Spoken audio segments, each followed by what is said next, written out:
Today I'm going to be solving the TwoSum problem. It's an easy one. So the input is a given of n number of arrays.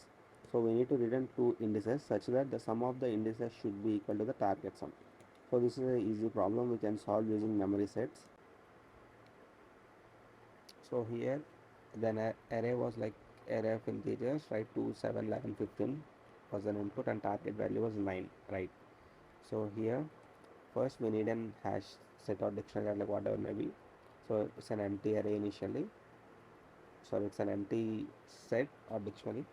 So then we need to iterate to the whole array and we need to find out the difference. And if the difference value exists in the memory, then simply return the memory of difference and with the current index, else insert the value to the memory. So let's go for the first iteration. So first value was a 2.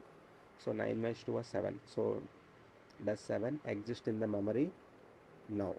So then simply insert the value there. So it will be like, if you see here, it will be the value of like memory of current value was the key and value was the index. It's a like key value pair. So key was the value and value was the index of the array. Where does it located? So similarly for the second iteration, it will be like 9 minus 7 equal to 2. Does 2 exist in memory? Yes, it does. So simply return the value. So this was the required output. So now let's quickly see the code once. So in Python we can like create a dictionary. So we need to iterate to the complete array. So index comma value in enumerator of value. So enumerator of nums, which is nothing but the input array. So here the reason I was using enumerate to get both index and value at a time, because output is we need to return indices, not values. So the first thing, if before that I need to know the difference, right? So which is nothing but target minus current value, which is nothing but, for example, in the first iteration target value will be 9. So 9 minus 2, which is nothing but 7. So we need to know that 7 is exist in the memory set or not. If it's exists in array, then we'll be storing the index value in the memory. So if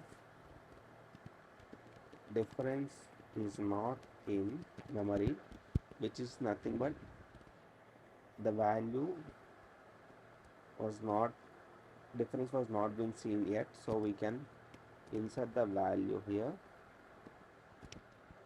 memory of value equal to index, else we need to return the memory of difference comma current index, and assume like if there is no answer being found, we are simply returning -1 -1. It was not part of the test code, but simply I was returning it. So we can run the test case.